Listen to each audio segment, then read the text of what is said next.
Bom? Falou, já posso ir, né? Pode ir, desce pela escada lá. Boa sorte, com Deus.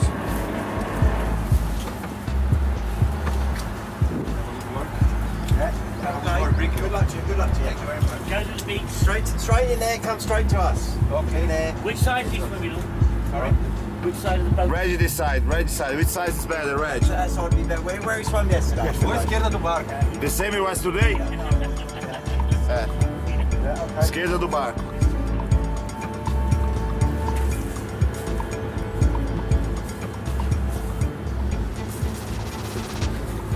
Meu nome é Harry Finger, sou uma pessoa normal, tenho paixões, como muita gente tem paixões, e aos 37 anos eu comecei a nadar em piscina em São Paulo.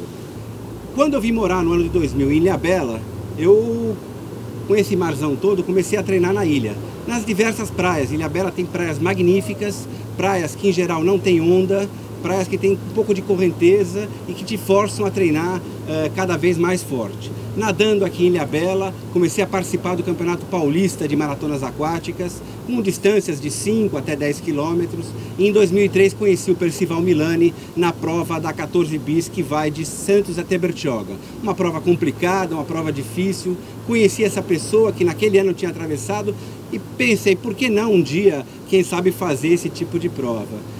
Passaram-se alguns anos, eu fui falar com o Igor de Souza, que com certeza, não só hoje, mas de alguns anos para cá, é o cara que sabe tudo, ele é o cara, como a gente brinca. Ele já atravessou o Canal da Mancha 2 vezes, uma inclusive de ida e volta, tem recordes mundiais em cima disso e tem preparado os últimos nadadores a tentarem atravessar o Canal da Mancha. Tive uma conversa com ele, ele me mostrou toda a seriedade que tinha para concluir essa prova. Ele foi claro em dizer que praticamente 10% terminam essa prova, e se eu treinasse e fizesse tudo o que ele mandasse durante um ano, provavelmente minhas chances de atravessar aumentariam de 30% a 40%.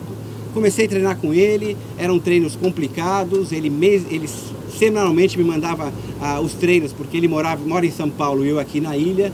Fazia os treinos todos os dias, após os treinos sempre mandava por ele através de torpedo ou e-mail batimento cardíaco, tempo de treino, tempo de alguns tiros, e sempre aos sábados em São Paulo fazíamos um treino presencial.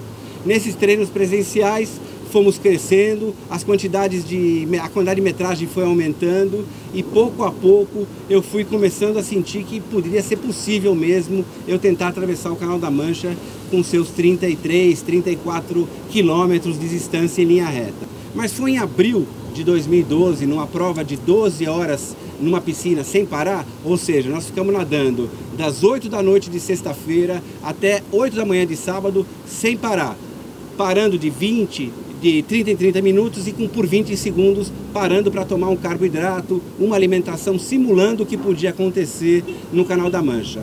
E nessa prova de 12 horas nadando, passaram-se vários momentos bons e ruins, de quem sabe parar, não saber como continuar, a cabeça funcionando a mil, pensando em várias coisas boas e ruins, mas junto com a ajuda de outros dois nadadores, o Max e o Alfredo, que treinavam comigo para o Canal da Mancha, aliás, os dois também lograram atravessar o Canal da Mancha, nós treinamos juntos essas 12 horas e me ajudaram, um ajudava o outro a não parar e a continuar. Eles me ajudaram, inclusive, muito mais do que eu. E quando nós terminamos, às 8 da manhã de sábado, essas 12 horas, eu realmente, para mim a autoestima foi enorme. Foi o primeiro momento que eu comecei a perceber que talvez seria possível sim atravessar o Canal da Mancha, porque até então eram altos e baixos. Eu pensava que era possível, passavam-se 2 meses, eu achava que não ia ser possível, mas nessa prova de 12 horas nadando sem parar, com certeza foi um marco para mim, foi um ponto de avanço na minha autoestima, na minha segurança, porque nós nadamos praticamente 37 quilômetros nesse dia, que era a metragem do Canal da Mancha em linha reta. E nesse dia, realmente em abril, mudou tudo. Minha autoestima melhorou bastante por começar a acreditar realmente que talvez seria possível atravessar o canal. Nós tivemos lá, a pedido do Igor, inteligentemente por parte dele, 10 dias antes da nossa semana, nossa janela de abertura para nadar, por conta de se acostumar com o frio da água. Aqui nós havíamos treinado somente com 17, 18 graus no mínimo. Lá a água estava a 13 graus, muito frio, mas foram esses 10 dias de preparação em Folkestone que nos fez minimizar o choque. 3h40 da manhã, 6 de julho. Saindo aqui do porto de Dover. Aqui do rádio. Está começando a amanhecer, mais uns 40, 45 minutos amanhece.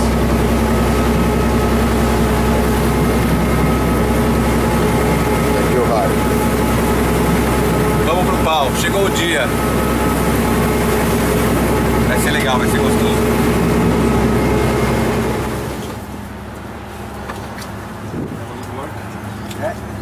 Okay. Good luck to you. Good luck to you. Thank you very much. Go to the beach. Straight in there. Come straight to us. Okay. In there. Which side is he swimming on? Sorry. Which side of the boat? Red decide. Which size is better, Red? That's ought to be better. Where he swam yesterday? Rua esquerda do barco. The same as today? No, exactly. É, Yeah, okay. esquerda do barco.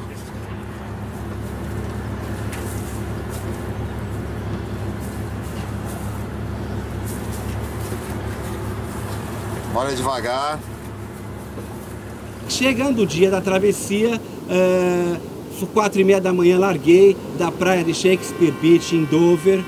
Estava muito frio, mas pela adrenalina e pela felicidade eu estava muito contente de estar atravessando, porque finalmente tinha chegado o momento, depois de quase 14 meses. As pessoas perguntam: nossa, você estava com medo? Eu não estava com medo, eu estava feliz, eu estava alegre e receoso, é lógico, por tentar atravessar, porque a gente nem via naquele momento a França. Saindo de Dover, depois de 3, 4 horas, às vezes eu até olhava para trás e ainda via as falésias de Dover atrás de mim e perguntava: poxa, será que essas falésias não vão desaparecer de trás de mim?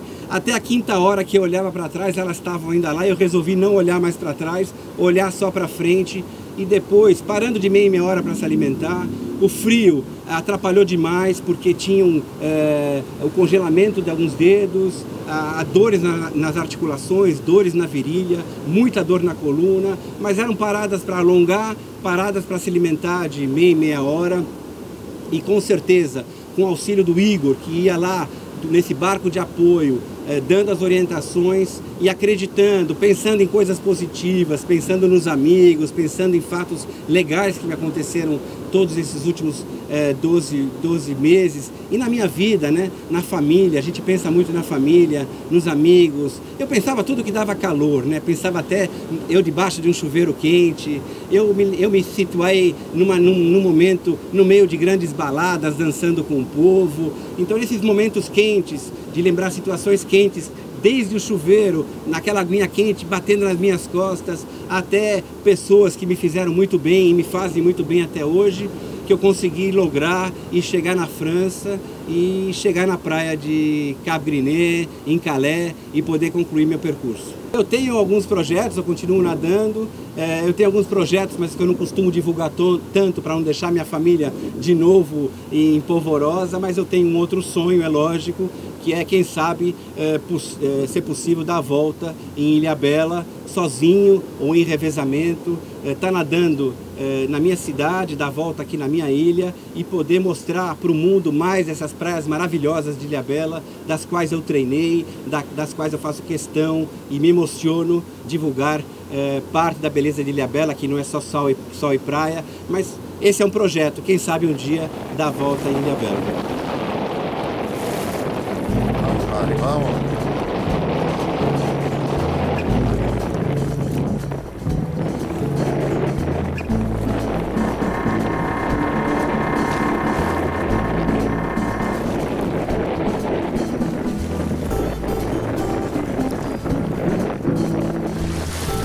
Yeah.